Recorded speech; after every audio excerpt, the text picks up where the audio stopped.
Welcome. Today, a special program, the 2015 Martin Luther King celebration held at the Appollo Theater last Sunday, January 18th.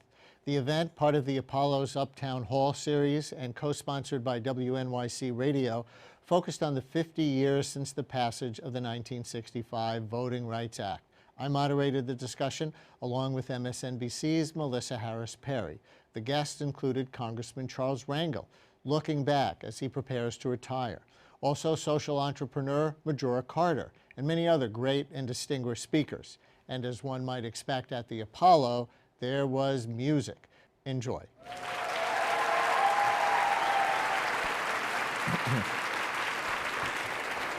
Thank you all very much, and thank you for coming out on such a miserable day.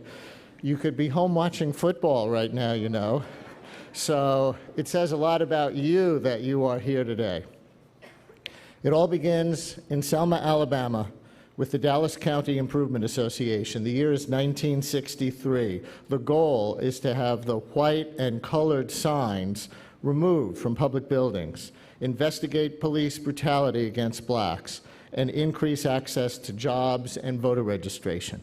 The Improvement Association enlists the Southern Christian Leadership Conference, the SCLC, to assist with civil rights demonstrations in 1964. A few miles northwest in Marion, an impromptu march to the Marion County Courthouse is met by a force of 200 state troopers, county deputy sheriffs, local policemen, and citizens. Demonstrators are beaten, and Jimmy Lee Jackson is shot by police. 1 week later, he dies. The desire to go to Montgomery with the body of Jimmy Lee Jackson is prologue to the story of Selma. The idea is to lay him down on the steps of the Capitol.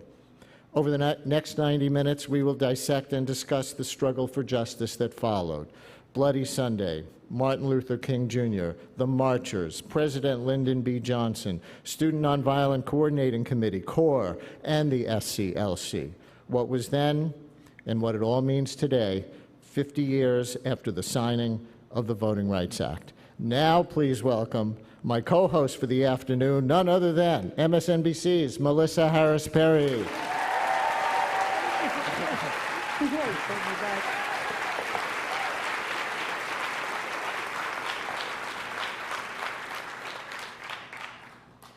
In the opening pages of James Baldwin's The Fire Next Time, he gives us a letter. It's a letter to the young Jimmy from his uncle, also named James, and it's a frank assessment of the realities of American racism. And it reads in part, "You were born into a society which spelled out with brutal clarity and in as many ways as possible that you were a worthless human being. You were not expected to aspire to excellence. You were expected to make peace with mediocrity."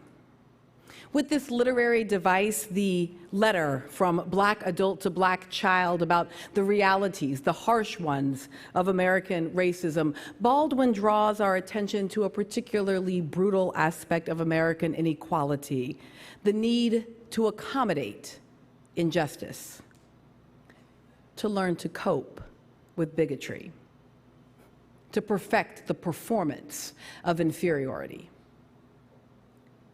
It is to this imperative to adjust to oppression that Dr. King spoke in December of 1963 when he addressed an audience of psychologists at Western Michigan University. And he said, "There are certain things in our nation and in our world which I am proud to be maladjusted toward, and which I hope all men of goodwill will be maladjusted.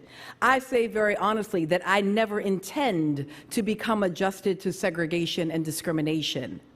I never intend to become adjusted to religious bigotry. I never intend to adjust myself to economic conditions that will take necessities from the many to give luxuries to the few. I never intend to adjust myself to the madness of militarism, to self-defeating effects of physical violence. In other words, and this is the key, I am convinced now there is a need for a new organization in our world, the International Association for the Advancement of the Creatively Maladjusted.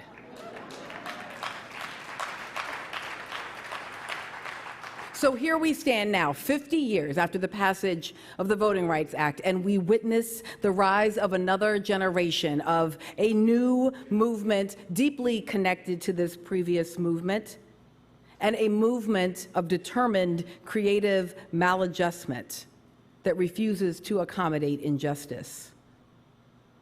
A movement that will not make peace with state violence against bodies that are deemed worthless.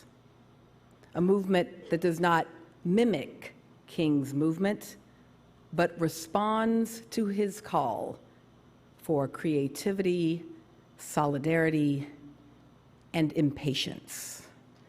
Thank you.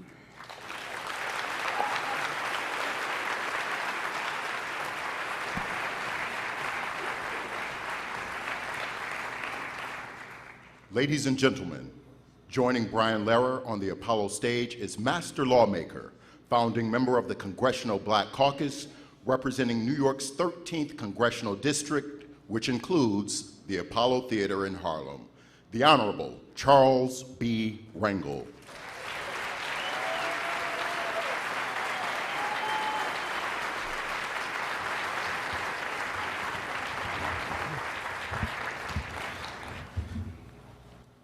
So we're going to go back, Congressman. You and I talk on the air so often about current issues. Let's go back to 1961, where, if I have my history right, you were a year out of law school at St. John's, and you were appointed Assistant U.S. Attorney by U.S. Attorney General Robert Kennedy, correct? That's correct. And I see that you did that job for about a year before going into politics directly. Were there memorable cases, civil rights cases especially, or any other, that you worked on as Assistant U.S. Attorney with RFK? No, as a matter of fact, No. RFK. As a matter of fact, he reminded me when he was running for U.S. Senate and I wasn't supporting him that he had appointed me. And I was. Who were you supporting? Well, not an outsider, not someone that had just come into New York State. Things have changed since then, Brian, so don't get me in trouble. But we had a African-American Democratic County leader, J. Raymond Jones, and we had decided that our U.S. Senator would be coming not from Boston, but from New York. And he reminded me in no uncertain terms how good he and his brother had been to, at that time, Negroes. But I don't think we want to go there because most of my cases were prosecutions. And I never lost the case, but you have to figure, when you stand in front of a judge and say you represent the people of the United States of America, you don't have to be too bright to win. That's if you want a prosecution to succeed, which attorneys, DAs don't always, but that's another show. It sure is. So, in 1965, which of course we're looking back on primarily this year, you were in the New York State Assembly representing this district. We tend to talk about Selma and the South at that time, but was there stuff happening too in the fight for racial justice here in New York? Not the same way it did in the South. I married a gal from Panama City, Florida, and I had never met a Southern white person in the city of New York. Segregation had locked in. I heard Melissa talking about how easy it is to give in. But the struggle in the South, it just seemed to us that that is where the fight was, because the racism in New York was entirely different. You never saw it as openly as you did in the South. And so when Percy Sutton started the leadership with the NAACP, and when Dr. King came to Harlem, and Andy Young and John Lewis, quite frankly, if it wasn't for their belief in Jesus, I did not think that I would ever hear someone from Texas, President of the United States, say, "We shall overcome." And what about Selma? You were at that march. Tell us what you remember. Where were you? What do you remember? Tell us a story. We have to make it clear that there were 3 marches to Selma, and the Bloody Sunday was one that I would not even thought about participating in. And when I did go down the march, in the 3rd march, where tens of thousands of us marched together with Dr. King, I cussed every step of the 54 miles that I walked. And I wondered, what the heck am I doing down here in the mud, the rain, the darkness, marching? And I asked that to John Lewis more recently. What was that drive that allowed people to say that they would die for civil rights? Because I did not go down there to die for civil rights. And I tell you, Brian, it's still not as clear to me as I wish it was, but there's a spiritual connection with the people that actually thought that God was going to turn this thing around. All of the songs, all of the inspirations, as a guy from Lenox Avenue, never really truly experienced the emotion that they had. As a matter of fact, I think it's safe to say, when I went to Selma, I had a round-trip ticket. I was prepared to go to Idlewild as soon as we kicked that thing off. And when we started marching and the rain started coming down, and I saw these old folks, instead of running away, putting plastic around their shoes to get ready to march. And then before I knew it, I was in the darkness, no cabs, no lights, and there was no other place to go. But hearing those songs and the feelings that they had, I knew that was something that I never experienced in Harlem. Some people say, what would it take for us to get that spirit back? The belief that if you don't give up, you don't give out, you don't give in, that you can overcome. And that's the reason why I fought so hard to return to Congress for these last 2 years, because we have a president that's going into his 7th and 8th year.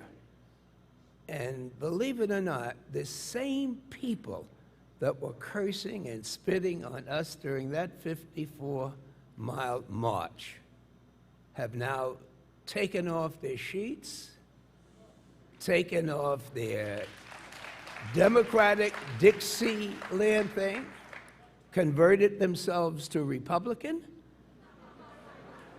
And if you really want to find out where the struggle was for the right to vote, geographically look and see which states now are trying to take away the right to vote. And it's the same struggle.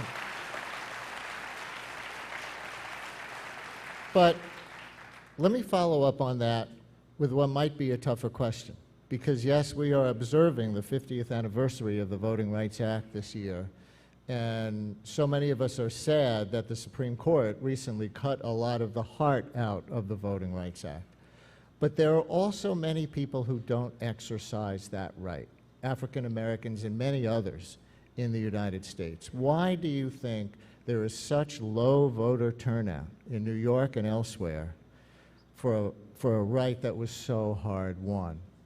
Well, it certainly wasn't the reputation of public officials in the Congress that would excite people to come out to vote.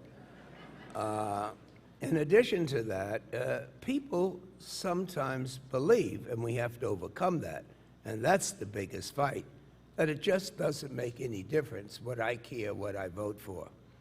Also, when your back is against the wall, your rent is due, you're looking for a job, your kids can't make it to college, knocking on someone's door saying, are you a registered voter? It's not going to get you the reception that you would be looking for. And there is a close connection, statistically, between those who are wealthy and high voting turnout and those who are poor. And so I think Dr. King made it up by saying, spiritually, we will overcome. You can die, you can fight, you can struggle, and if you don't make it to the top of the mountain, that your kids and your grandkids will. And so I really think there's a vacuum with our churches now. They're not as bad on the popularity list as politicians, but the truth is that if our ministers could convince us that there is hope if we organize, and we can see the change can make, especially with our younger people. I can tell you that demonstrations without a vote, you need these two things together. You can protest like hell, but if you're going to go home and the guy can sleep and you are not a threat, if you want to win anything, Either you got the physical power to whoop them, the money to hurt them, but that vote is so powerful, it's the only thing we got that can help somebody or hurt somebody. And if we know that, we can overcome. We have a couple of audience questions for you that were given to me. Nicole Hill of Yonkers asks, how can we resolve the tension between the NYPD and the African American community? You do have the answer to that, don't you? You bet your life I do. You bet your life. First of all, we have to knock down the blue wall of silence. That is that people should not be able to put on that uniform and then not get involved in what is morally right. Second, not just for New York City's police, but in the United States of America. If you refuse to recognize that we have the cancer of racism, there's no way in the world to deal with it. Don't you think I know, and white and black folks know, that if the white mayor's son wasn't black, we would not have this hostility? Don't we know that? Don't we know that there's been no president that has been so violently spoken about that if he wasn't black, you know? And this doesn't mean that we are talking about someone's great-grandparent that started all of this. We're not. We're just saying that in America, you have to talk about things if you've got to work it out. But if you say it doesn't exist, now, I don't know yet, and maybe as a result of this program you can help me, what are the police chaplains supposed to do? I mean, I don't know what job they have. I see they wear the uniform.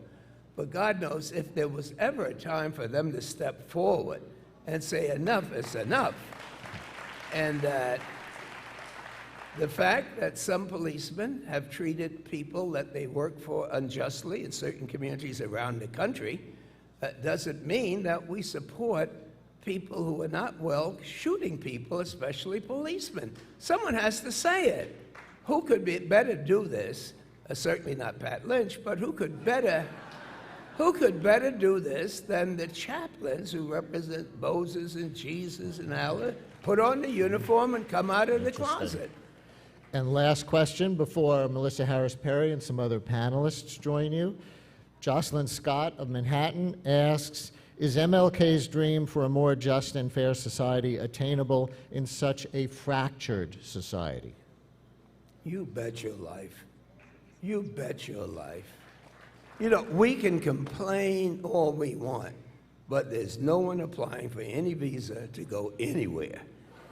You know, and when you take a look at the misery and the pain and the denial that's going on around the world, and the investment that we've made in this great country from slavery to today, you bet your life we got to overcome this, as we have in the past and we have now. So you got to believe, and you can't give up, and you got to keep fighting. Congressman Charles Rangel is currently serving his 23rd term in Congress. He's the author of And I Haven't Had a Bad Day Since, and continues to fight for civil rights and equality. Thank you, sir.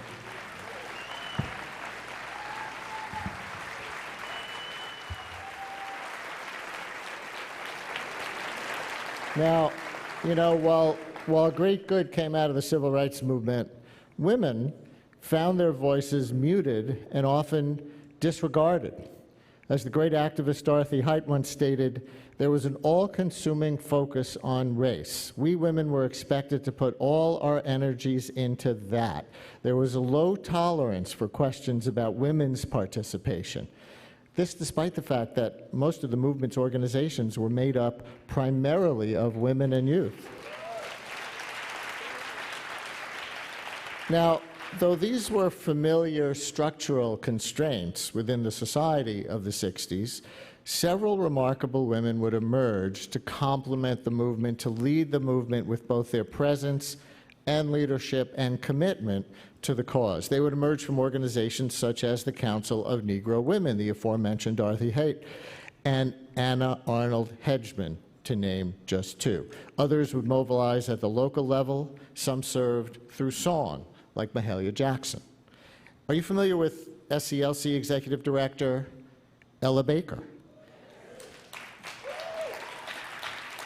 How about publisher Daisy Bates? Not as well known as Ella Baker, but a real force at the time. There's the Baptist preacher, Prathia Hall, whose popular "I have a dream" phrase may have inspired Dr. King. Many of you know Fannie Lou Hamer, leader of the Mississippi Freedom Democratic Party. How about desegregation strategist and a founder of SNCC, Diane Nash? Some people here know history. Dr. King's better half, Coretta Scott King, is certainly of note. And then there's the mother of the freedom movement, Ms. Rosa Parks. To paraphrase James Brown, this was a man-led movement, but it wouldn't have been nothing without a woman or a girl.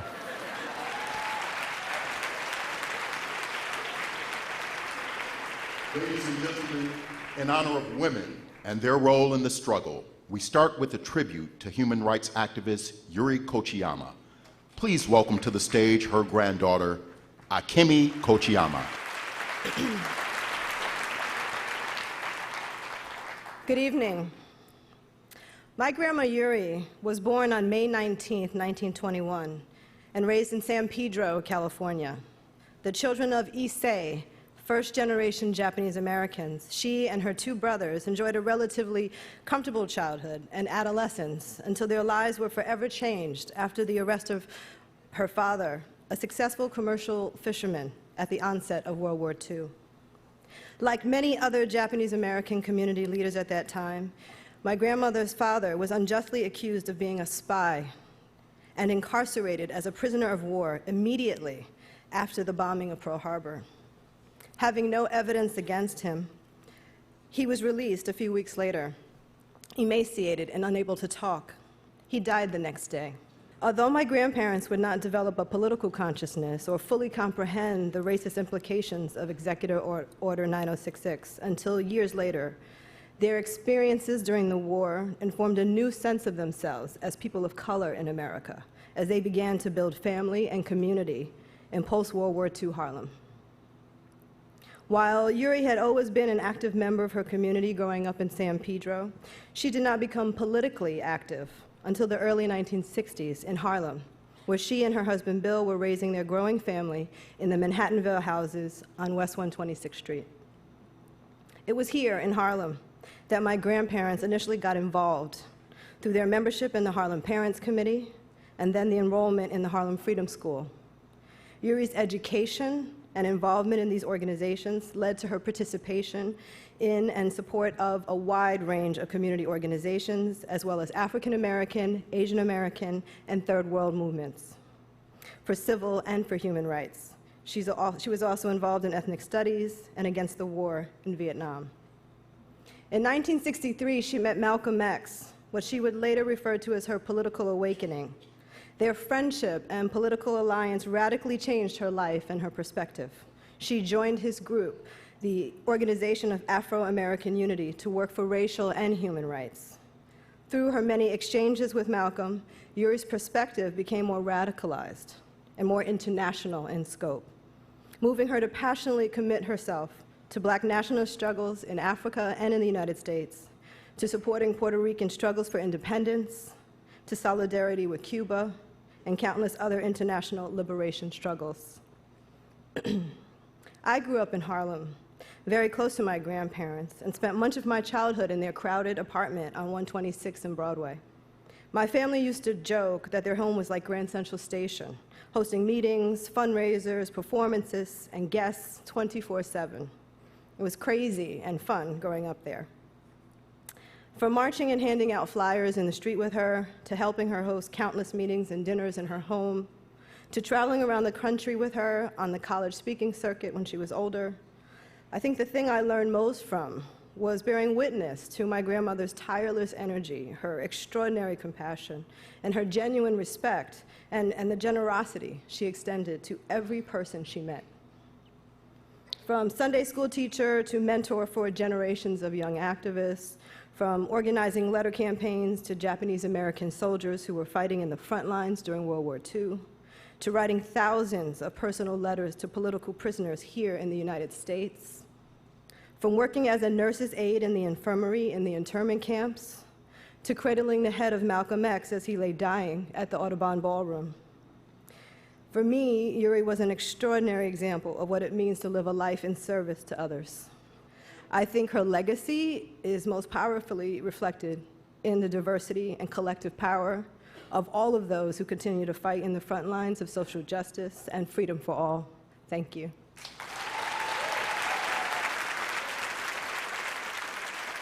Paying tribute to actor, poet, playwright, screenwriter, journalist, and activist Ruby Dee is actress Cassandra Freeman. It makes sense to me that her name was Ruby. Ruby, for the bright fire that burns continuously within. When news broke out of her passing, greats like Spike Lee came out and said, "It has been one of my great blessings in life to work with two of the finest artists and activists, Ruby and Wnyc. The both of you always told us to do the right thing."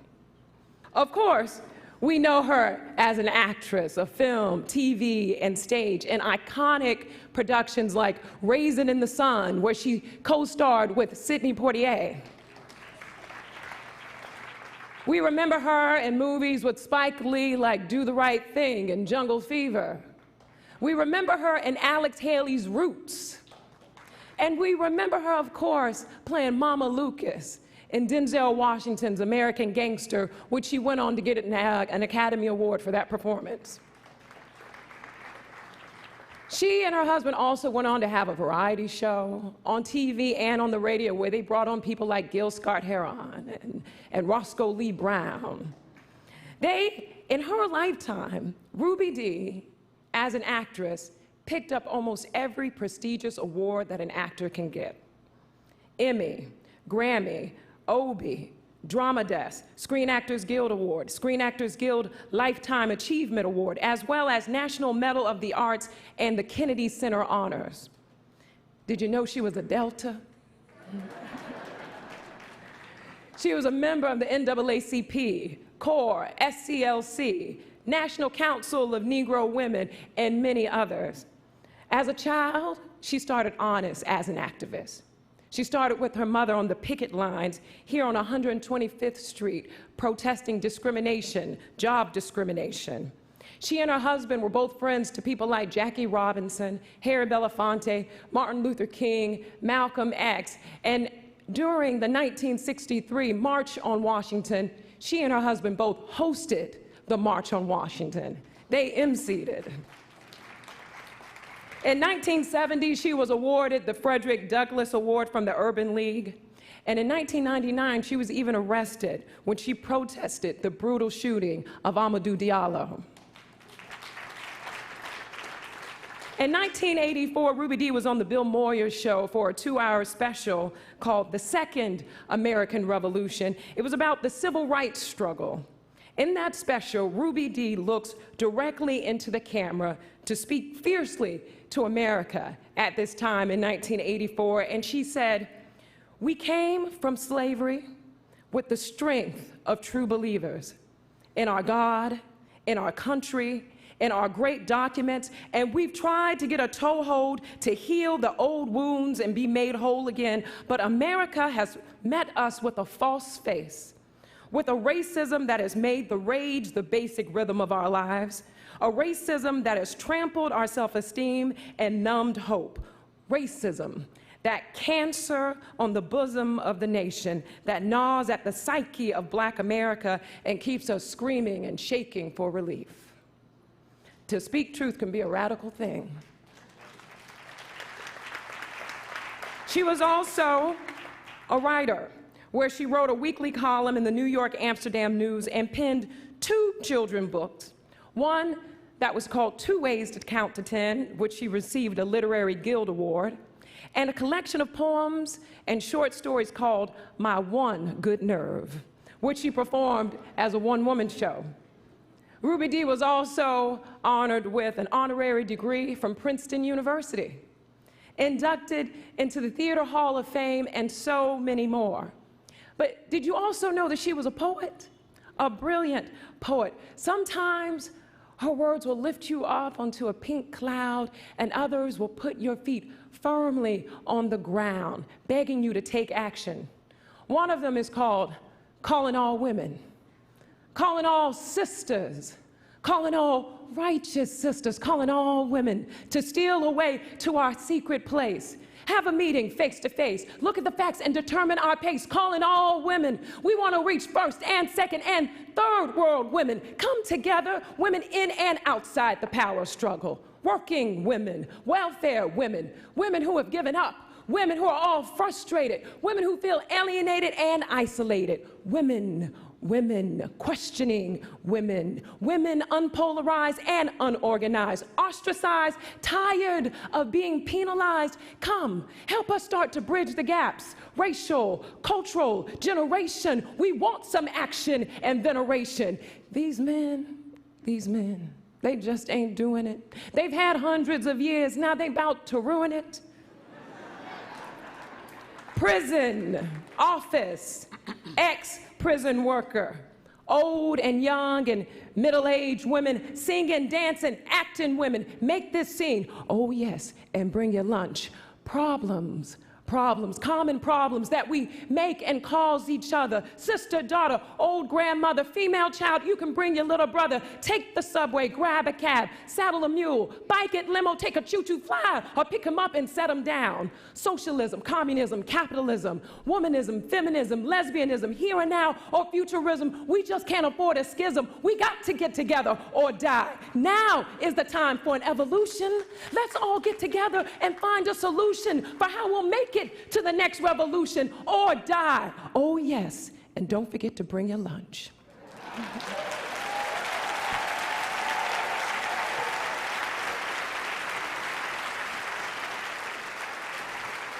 Our final tribute to women of the movement honors the legendary author, poet, dancer, actor, singer, and activist, Maya Angelou.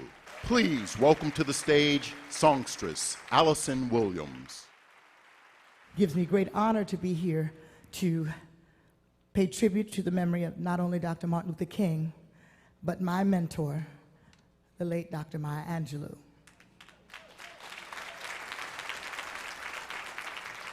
Dr. Angelou provided me with a lot of information and a lot of opportunities, much laughter, many tears, a great friendship, some good jokes, y'all. And such wisdom. And you never knew exactly what you might get from her. And sometimes she would just erupt in song. And the song that I'm about to sing is one of her favorites. And she would sing it from time to time and use it as a way to teach lessons. Never the same lesson. But one lesson was that as God put a rainbow in the sky so that the people could have hope when the skies were dark. But he took that rainbow and put it in the clouds so it would be even closer, and that the people could look and have hope for a brighter day.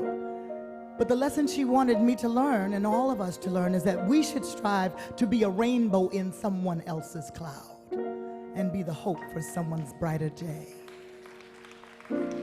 When God put Moses in the grand old ark, he put a rainbow in the clouds.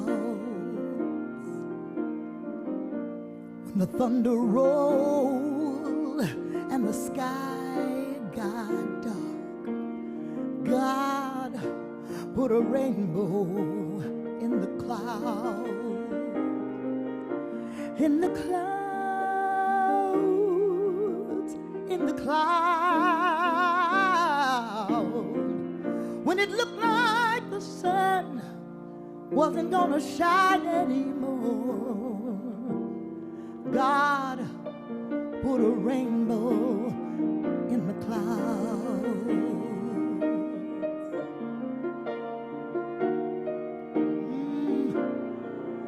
Way down yonder in Egypt's hand. God put a rainbow in the clouds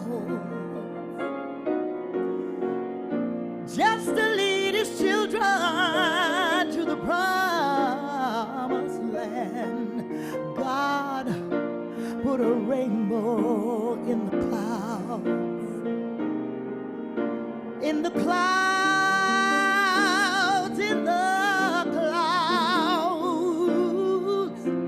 when it looked like the sun wouldn't shine anymore, God put a rainbow in the clouds.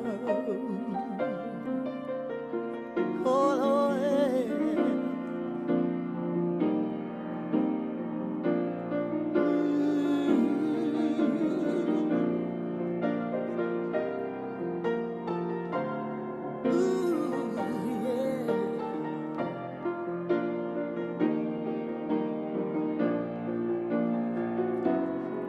When they threw old Daniel in the lion's den, God put a rainbow in the clouds just to prove his promise to the sons of man. Oh Lord, and God put a rainbow in the clouds. In the clouds, in the clouds, when it looked like the sun wouldn't shine anymore, God put a rainbow in the clouds. Oh, in the clouds, he put a rainbow right there in the clouds. Oh, yes, he did. He did it so that you, he did it so that me, oh, so we could see the light of day and see another day. Oh,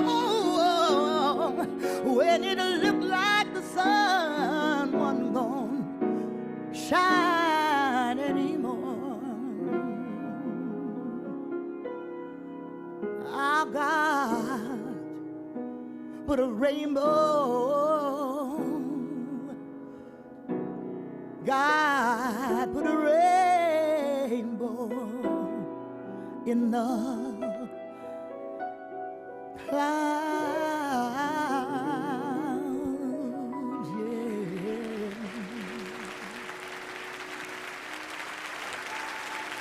Thank you, NPR. Thank you, Apollo. Thank you, Dr. Angelou. Ladies and gentlemen, joining Melissa Harris Perry on the Apollo stage is Associate Director, Counsel of the NAACP Legal Defense and Education Fund, Incorporated, and full professor at St. John's University School of Law, Ms. Janae Nelson. And Dante Berry, Executive Director of the Million Hoodies Movement for Justice.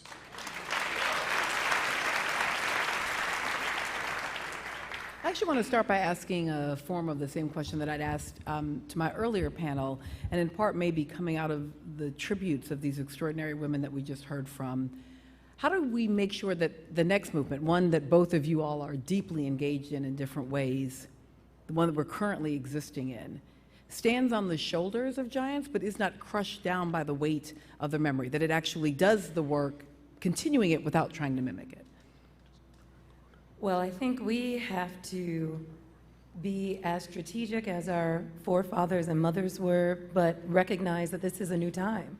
We have new tools, we have social media, we have a new vision of justice. We are in a different place than we were in the civil rights movement, and we can draw from the lessons of that generation and incorporate the new insights of this one. Dr. King was so insightful in ways that I don't think we often give him credit for. He wrote an incredible manuscript, Why We Can't Wait. And in that, he talked about the idea that gradualism, that moderation, and you talked about patience earlier, impatience. This idea that gradualism and moderation cannot be an answer to moral indictment. But he also said unplanned spontaneity can't be an answer either. So what we need to do is marry those instincts, the idea that we can't wait. This is overdue justice that we are entitled to. But yet, we need to plan our actions. We need to be strategic. We need to be calculating. We need to be insightful and thoughtful in order to succeed in the same way that our ancestors did.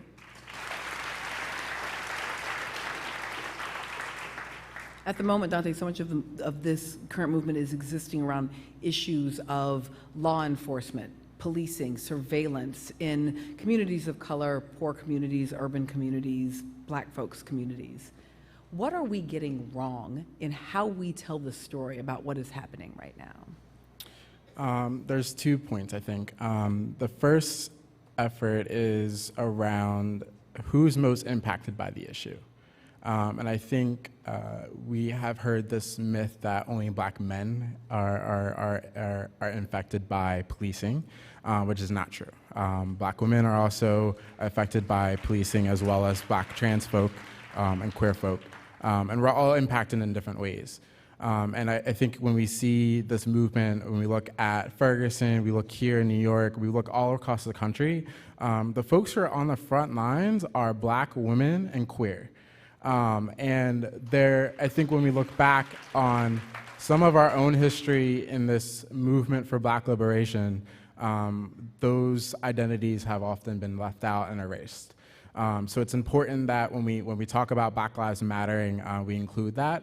And the mantra Black Lives Matter was actually founded by 3 queer Black women, Opal Tometi, who is a daughter of an immigrant family, along with Patrice Cullors and Alicia Garza. And I think when we say Black Lives Matter, this is also saying that all Black lives matter. It doesn't matter if you're a Black man, if you're someone who identifies as trans, all Black lives matter. So we don't want to throw anyone under the bus. The second thing I think is having a more expansive definition around what the issue is. This is not just about policing, it's about state-sanctioned violence, and being very clear how state-sanctioned violence impacts Black communities in a lot of different ways, from education to healthcare to economic deprivation. So what we're building is, when we answer that question, what does the world look like when Black Lives Matter? There's a bunch of different things that you did there that thrill me. In part also just saying the names, because even as we are in this moment remembering the names of elders, to point to that it's not a Twitter hashtag, it's a thing that is happening. As a result, I also want to do a back and forth move in time around the NAACP, LDF in particular, which in particular moments in our history was on the front lines in the sense of, particularly around lynching, saying we will not stand for a discourse of respectability, that when men and women are lynched, but particularly when Black men were lynched in the South, it was often this narrative about rape, and to say, nope, that's a lie. But then at other times, NAACP, LDF, looking like respectability, looking like the college educated and the talented 10th and the up from. So how do we in this moment hold on to both pieces? A legal strategy that both recognizes the way that respectability provides space in a world that often doesn't notice that Black Lives Matter, at the same time that it shakes off the idea that the rights of citizenship accrue only to those who dress and speak and behave in very particular and prescribed ways. Yes, well, the Legal Defense Fund has been on the front line of the struggle for justice for 75 years. This is actually our 75th anniversary this year, so I'm proud of the legacy that we bring to these issues. So we've seen the evolution of the identity of Black people and the need to pick that perfect plaintiff for our lawsuits, that Rosa Parks, right? The unassailable Black image. And we've also looked at the protection and the groundswell of support that we had for a young man that many tried to bring down in the media, Michael Brown, and tried to show us videos that would make us feel less inclined to support him, less outraged about his killing. And we didn't fall for that this time. And I'm very thankful that we've transcended that moment where we think to demand respect for our humanity, we have to show perfection. And the Legal Defense Fund has always promoted that. We have asked and demanded and litigated and advocated for the rights of persons with felony convictions to vote. When we talk about voting rights, we talk about universal voting rights. We don't mind that there may be matters that one could say detracts from the identity of an individual. That in no way minimizes the state's responsibility to protect, to serve, and never to violate the human rights of those individuals. That feels to me like one of the most exciting possibilities of where we exist right now. Even to say, to discursively bring Black queer people into a place where they always are, because of course, there is no March on Washington without Rustin. There is no king without Rustin. And yet Rustin himself consistently being forced back into the closet or into the shadows by the very movement that he was the architect of. What looks good and looks bad to you in this moment about this capacity relative to state-sanctioned violence on particular kinds of Black bodies? I think so. Interesting that you brought that up. I think that when folks that have this identity that is, I think there's an Audre Lorde quote where like we don't live in a single struggle. We all have more than one issue that's affecting us.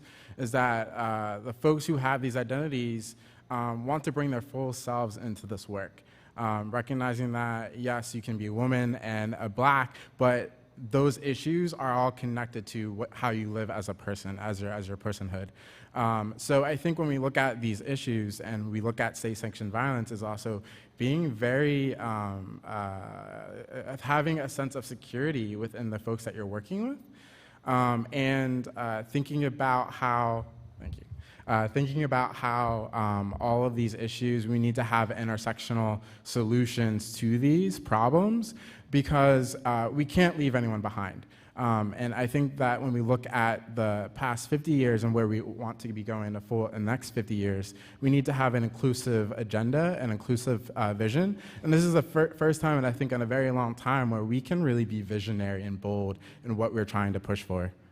Today, we are reminded in the context of the international violence that we have seen over the course of the past week, particularly in Paris, but the state-sanctioned response of militarization of local police forces in urban communities in Europe that looked not entirely unlike both what we saw in the Selma film and what we saw here in American streets, although in response to something dramatically different.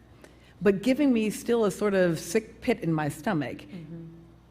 How big is this movement here? Dante bring up that it's not just about policing or driving while Black or walking while Black or breathing while Black. But that it might also be related to a global response of fear, of terror, and of militarization, rather than an idea of policing that might rest on some other precepts. That's right. Well, I absolutely think in order for this movement to reach its full potential, we have to see it as part of a broader struggle for international human rights. And the tragic events that occurred in Paris last week are horrible and unjustifiable. They also, though, give us an opportunity to think about what breeds that degree of violence. We rarely ask the question, because violence like that is rarely unprovoked. There's always something that underlies it, and if we continue to respond simply with more violence, more military force, and that winds up trickling into our schools, we don't realize that this militarized response that we saw in Ferguson and that we see in other parts of the country winds up even in our schools. If we don't start to ask the question, then we will continue to barrel down this road of increased violence, increased state oppression and never get at the root cause of what is increasing terror on both sides, from the state and from people who are, for a variety of reasons, unsettled and resorting to violence in the wrong ways. Dante, despite being over time, I'm going to give you 30 seconds to have a final response on that. I'll say yes to that. I think what we're seeing when we look at violence, this is also infecting our schools, our communities, especially through zero tolerance policing. And when we look at how folks are criminalized every single day, from when you're kindergarten to when you're 50 years old or older. So I think when we look at this, we also have to really get to the root problem. Thank you both so much for joining us.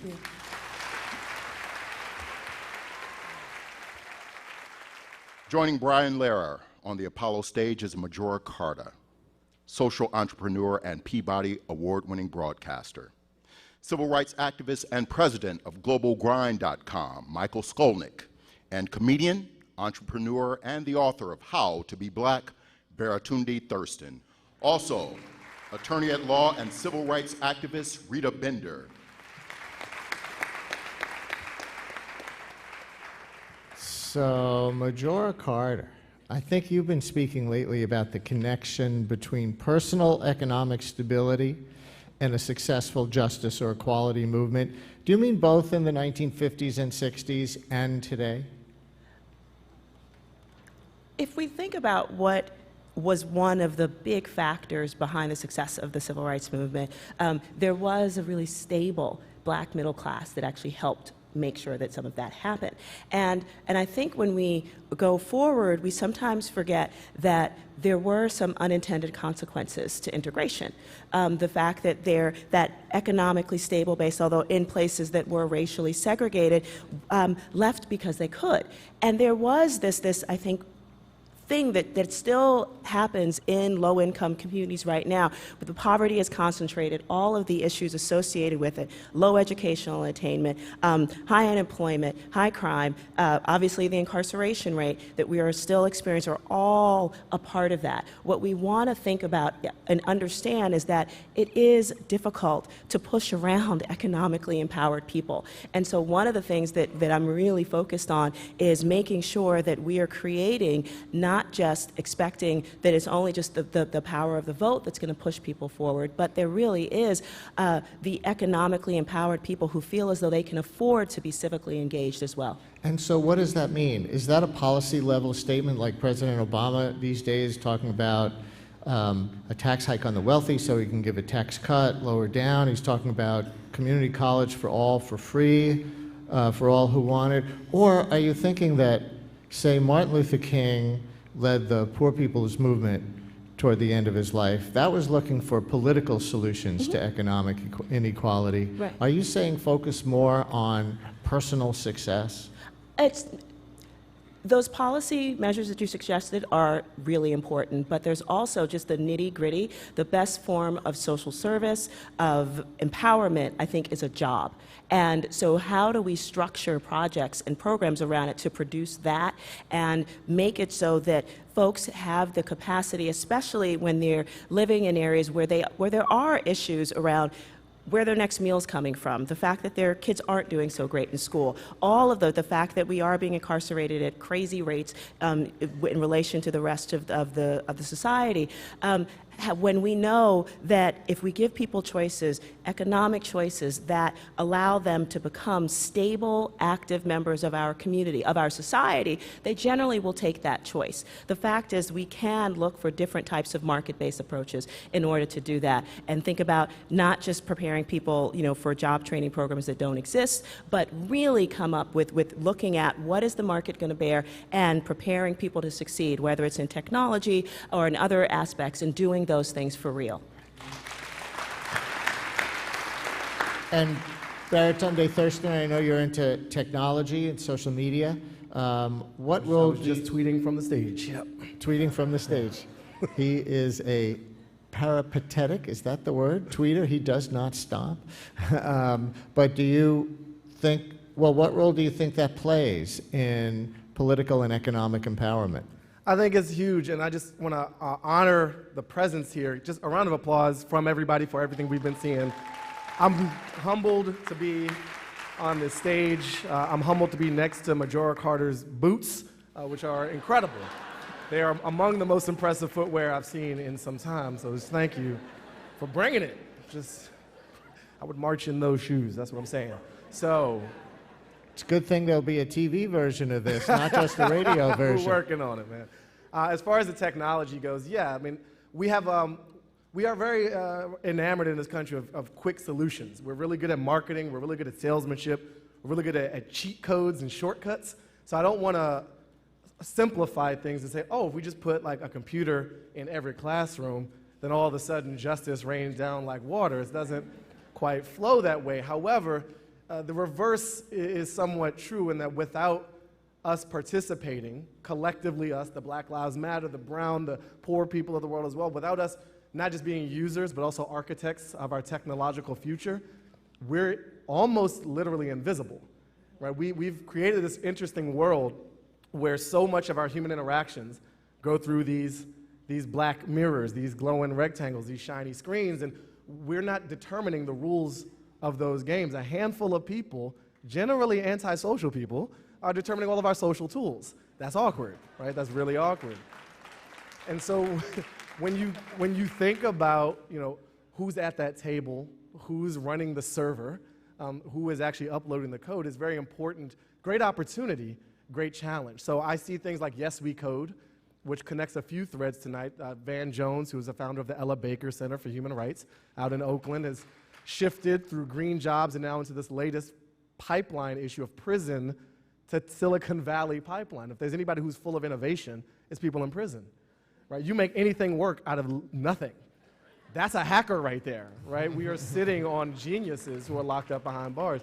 So those types of initiatives give me some hope. And so yes, technology important, but not just like getting an iPhone or a Samsung phone. Like consuming is not the ticket. Yeah, cool.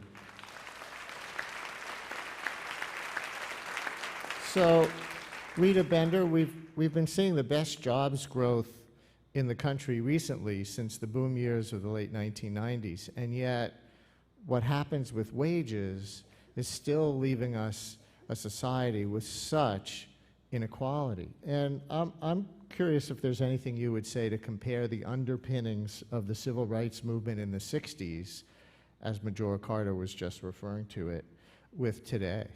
Well, during Reconstruction, what are called the radical Republicans understood that there was nothing in the U.S. Constitution which gave people citizenship, United States citizenship.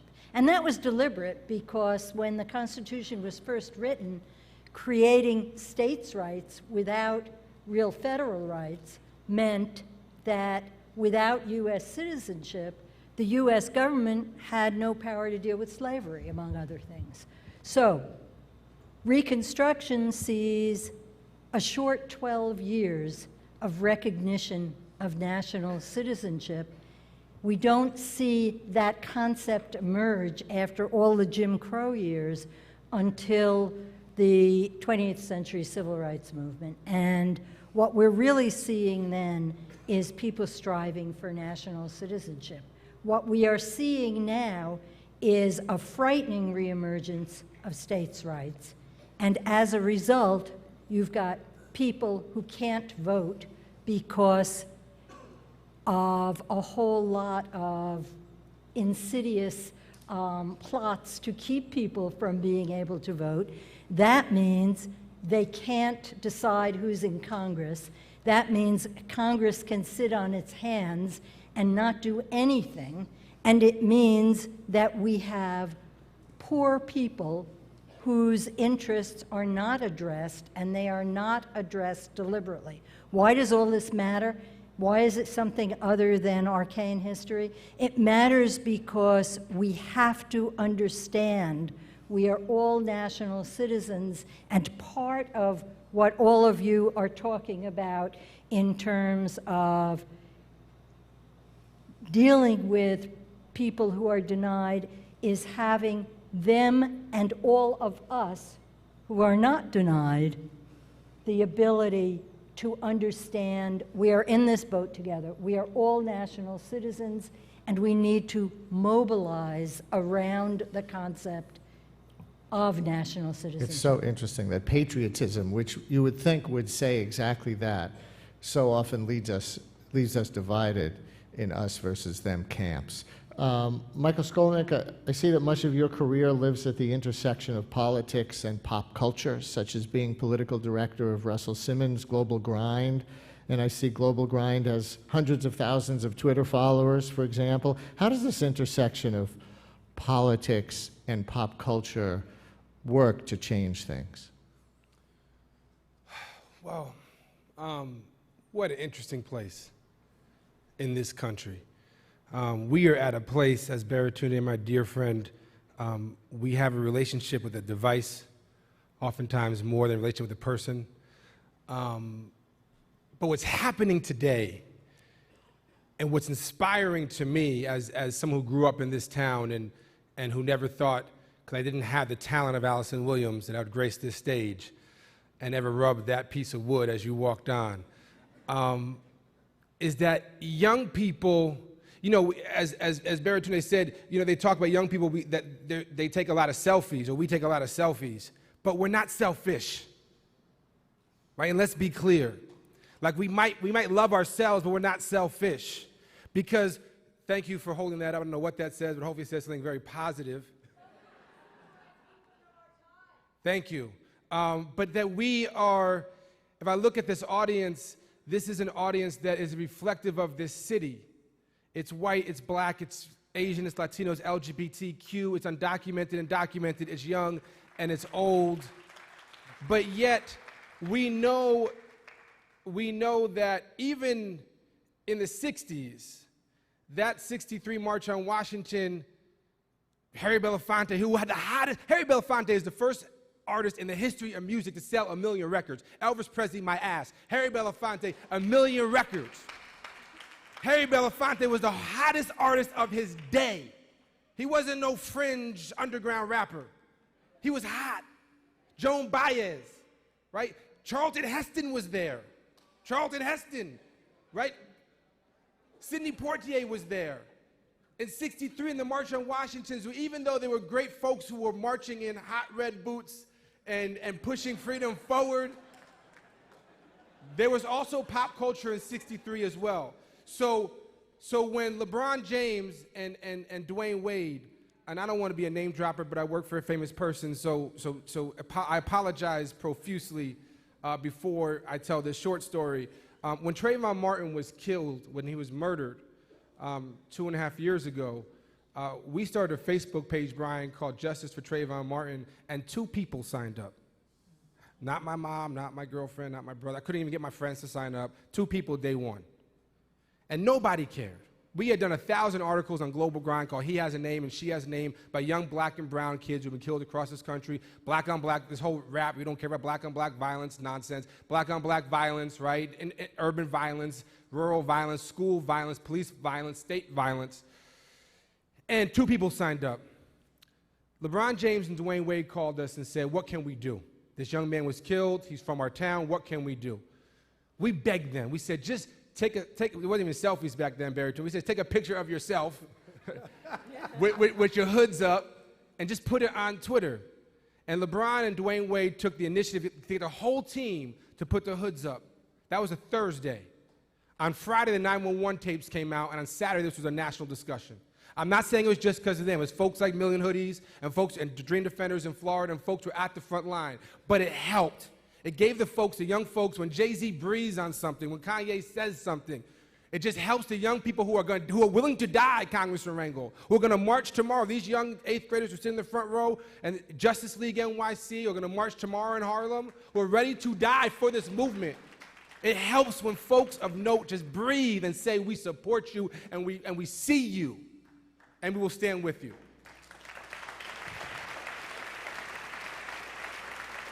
So, Majora Carter, anything you want to say in response to that, but also, we were talking about a quote of yours backstage, that voting and civil rights activism do not produce jobs.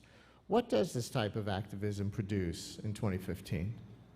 That type of activism produces the kind of moral outrage that we need to see. I mean, it does absolutely create the conditions for folks to recognize like something is seriously wrong and we need to talk about it, because if you don't put it out there, it doesn't get talked about.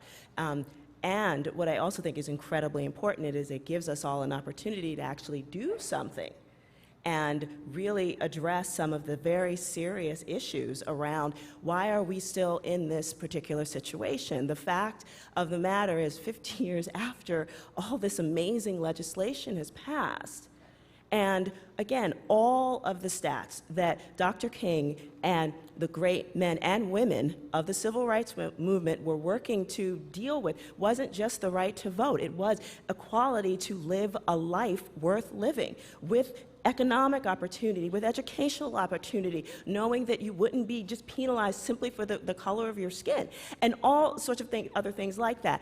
And what I'm not saying I have the entire piece of the puzzle, like what to do, but I truly have seen it since I still live and work predominantly, in low-income communities of color around this country, and see that it is poverty that is the root cause of so much of the issues that we deal with. And if we are not willing to step up our game and recognize that what we need to do is start thinking about how do we create economic opportunity that includes all of our people right where they are, considering the fact that they have been left behind by generations educationally, and in every other way systematically. Job creation is the big motivation behind it. It literally gets me up every single morning,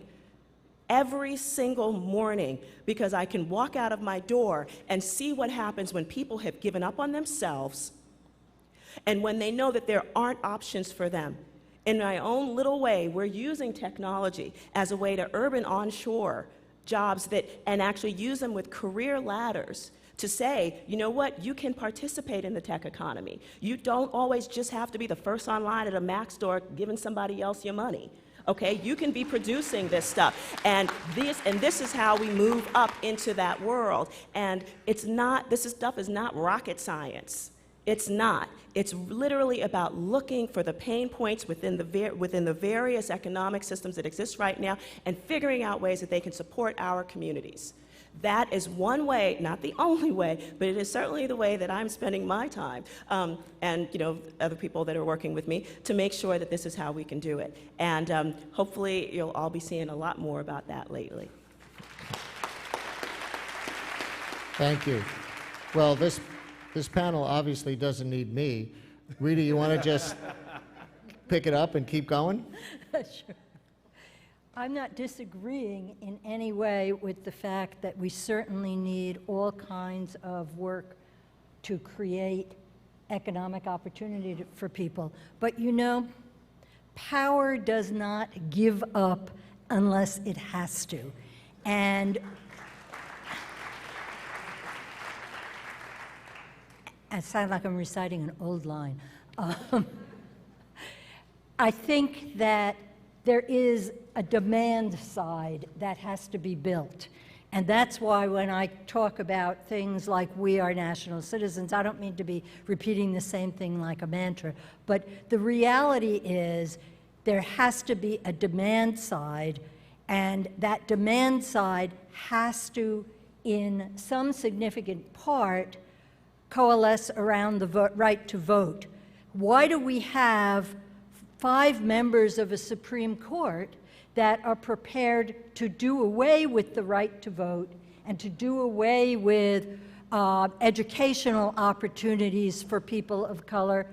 Because the United States Senate gets to be involved in the selection of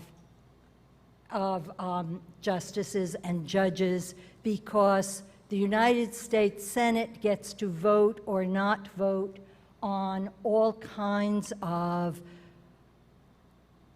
legislation which would advance the economic opportunities of people, not alone, but in great part. Where is the demand side? Every one of you in this audience should be part of the demand side. Thank you. Michael, let me get you going on one more thing, because I know one of your films, when you were making films, was Lockdown USA.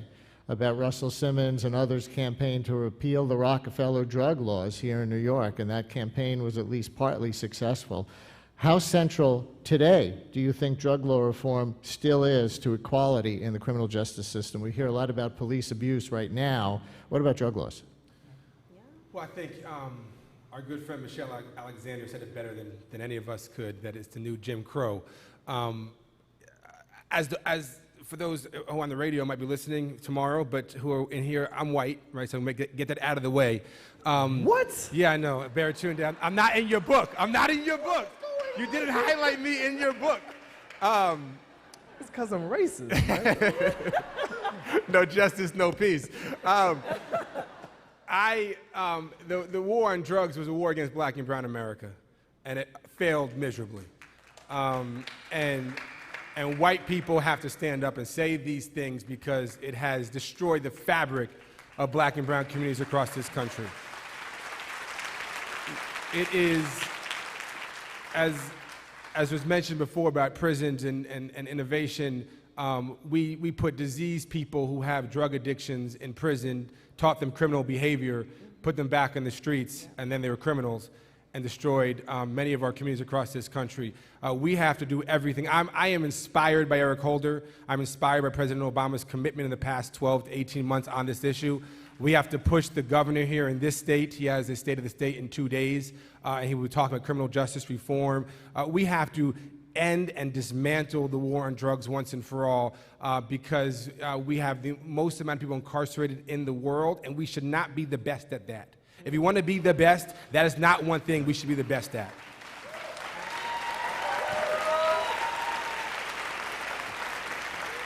Okay, I'm white too. What is happening at the revolution? I don't understand this anymore. I was hoping y'all wouldn't notice. So let's wrap it up with Baratunde, because I don't want to overlook the fact that you also use comedy to raise people's social and political awareness. And you're pretty good at it. You're pretty good at it. Thank you. In your book, How to Be Black, for example, which is so funny as like a fake guide for white people. So help me out. Is there something I should know about how to be black on Martin Luther King Day? There are as many ways to be black as there are black people, Brian. And I would add, I mean, this panel is in part about like optimism and hopeful things, and I think the tear you went on about criminal justice and incarceration is a staggering fact. We are also at a political point where the winds are shifting, and some of those shifts lead to like a lot of fear. Like let's shut down the ballot. Who doesn't want people to vote? You got to be like a real, like not good person. I'm not going to be profane on this stage. You have to be a not good person to like lock people out of the voting process. But there's an interesting coalition of reason forming around reentry and non-incarceration, whether it's Prop 47 in California, which just passed, whether it's this Cut 50 movement where Newt Gingrich and Van Jones have come together. I mean, that's an odd couple, but they see the same set of information. And maybe we could see that about climate change too, for example. We could have some hope around those types of issues. So when you see that, there's a group in Detroit called Detroit Dirt, which is using composting and local gardening run by a black woman out of Detroit, Passion Murray, firing people up about hyper-local jobs. What's more local than growing your own food in your own yard? That's happening right now. So those are, I mean, I think on MLK Day, like all people, not just black people, could celebrate things like that, and then keep pressing folks to the fire. And on the political point, this universal citizenship or national citizenship, I applaud that. I applaud that, especially as we keep, and this right-wing side of our political process wants to kick people away, right? It's like they see the future coming, and they're running as fast as they can. And they're hiding behind money, and they're trying to build border walls even higher. But here's the thing about our undocumented brothers and sisters. They work really hard. They're willing to do jobs that Americans are not willing to do, like pass laws in Congress. So we should have undocumenteds for Congress, the most productive Congress ever. That's my platform. Please. That's what we do tomorrow. Our panel. Thank you.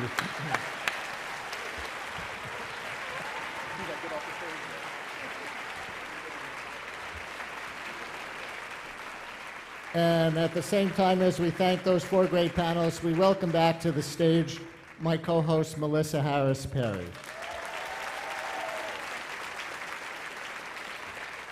And we haven't shared the stage much. The last time we did this Martin Luther King Day event, as you were reminding me before, it was just like you and me, and we were jamming, and it was all improvised, and and now we've just And in Brooklyn. And what? And in Brooklyn. Yes, yeah.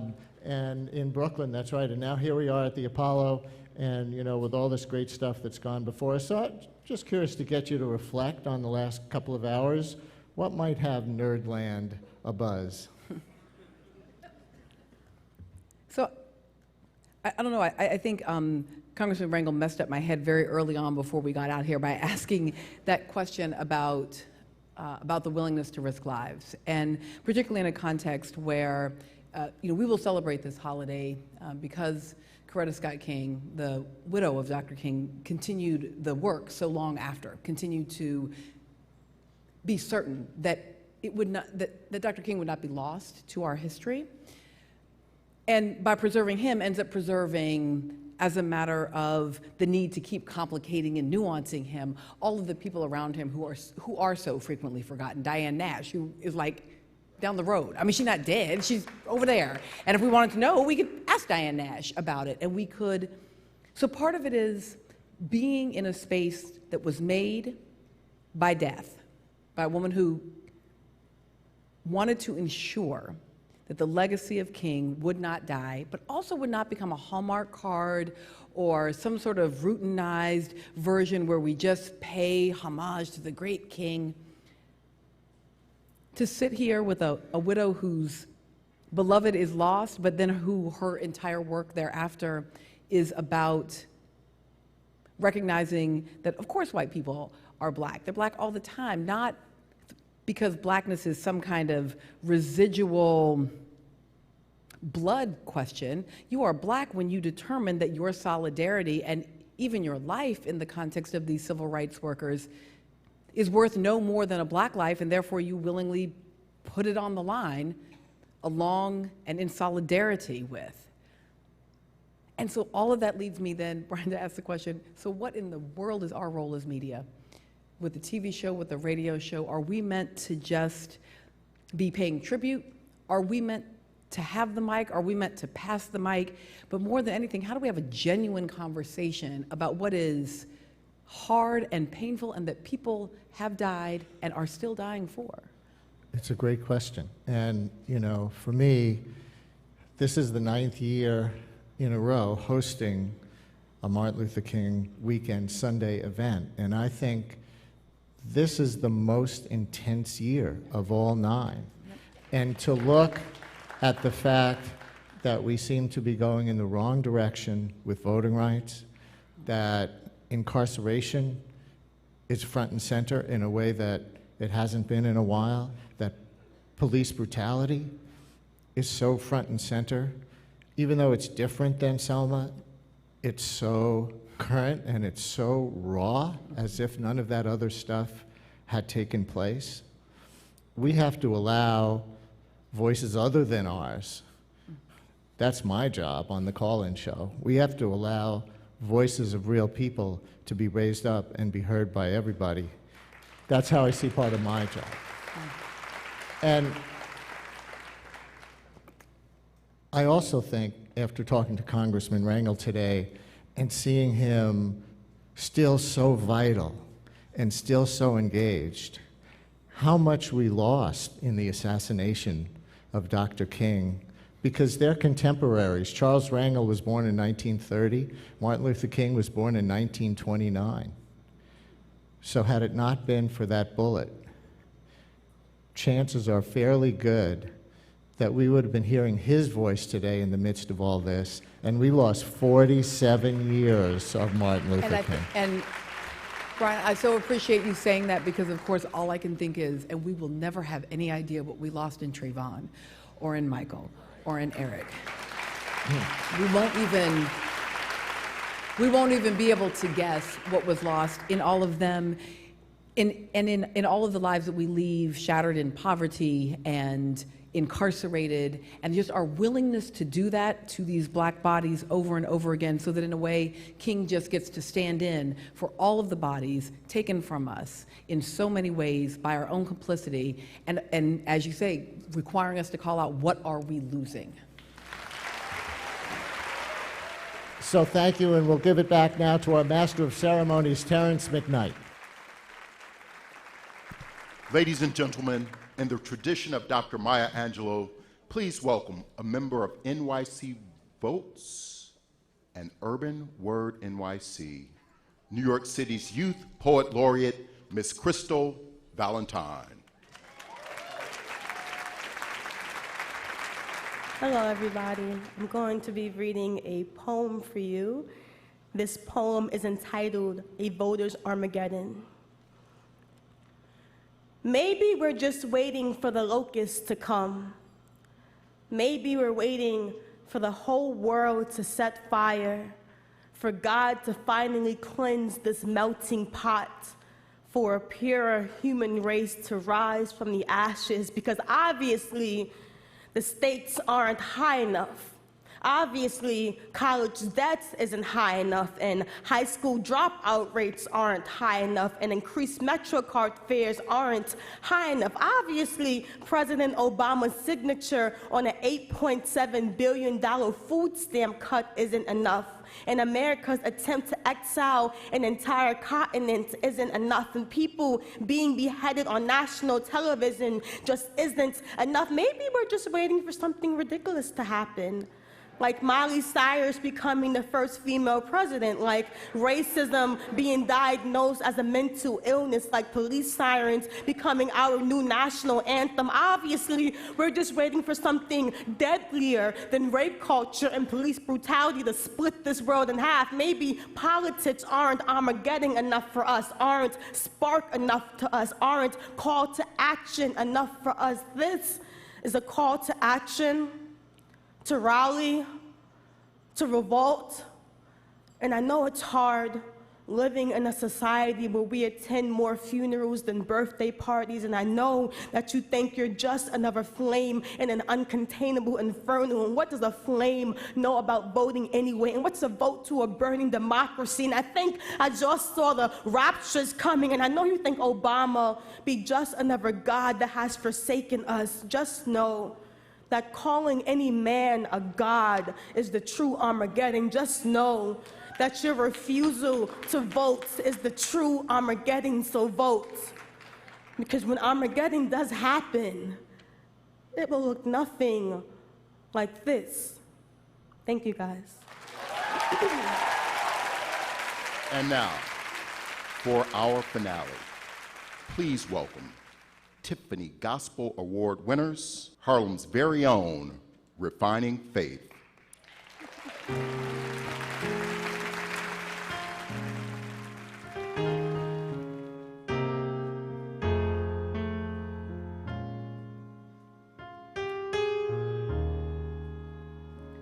Are you tired of disappointment? Do you feel all hope is gone? Do you struggle just to get by? You've no reason to go on.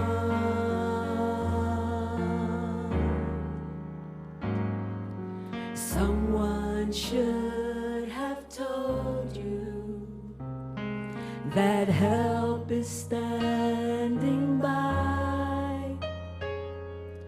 Jesus cares about you. He sees the pain you go through. He can do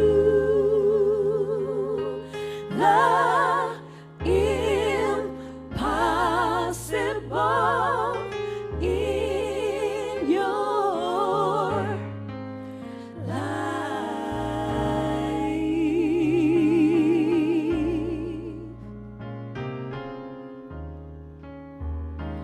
Well, the enemy is raging, and he tries to conquer you. Just remember you're God's child. Satan's powerless, it's true.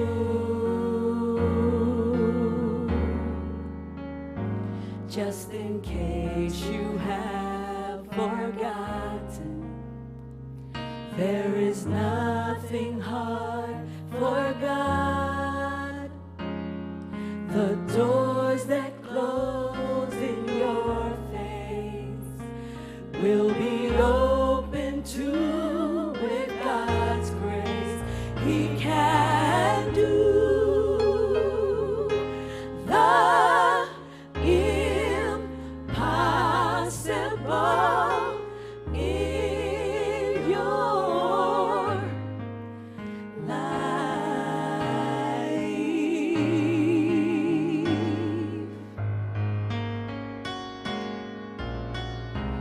He's the author of all miracles.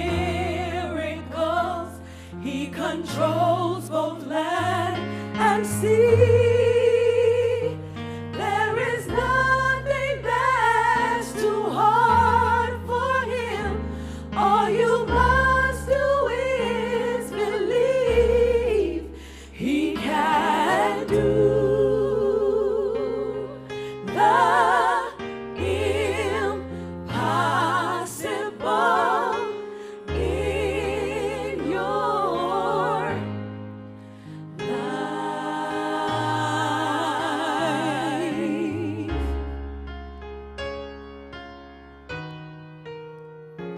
He's the author of all miracles. He controls both land and sea. There is nothing that's too hard for him. All you must do is believe. Just believe. He can do the impossible.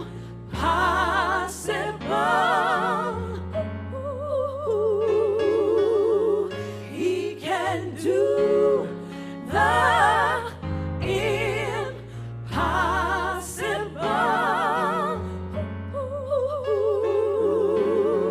He can do the impossible.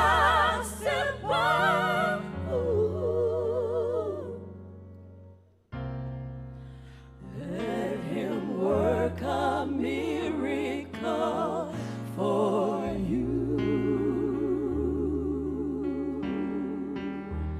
He can do the impossible in your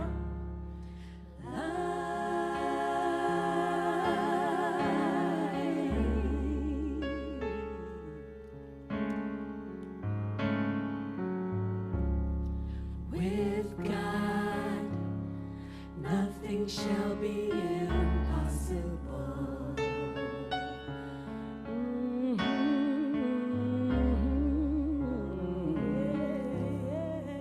Yeah.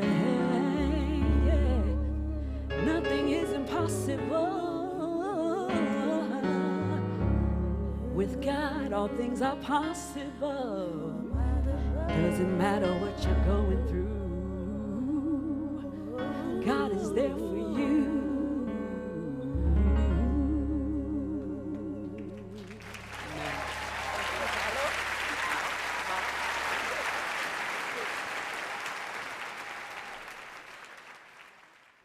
You've been watching a special edition of BrianLehrer.tv, the 2015 Martin Luther King celebration held at the Apollo Theater last Sunday, January 18th. The event, part of the Apollo's Uptown Hall series, was co-sponsored by WNYC Radio, recorded at the Apollo by CUNY TV. We're here each week at this hour with a new program. Try catching me on the radio as well, weekday mornings at 10 on WNYC, 93.9 FM and AM 820. Thanks for watching. I'm Brian Lehrer.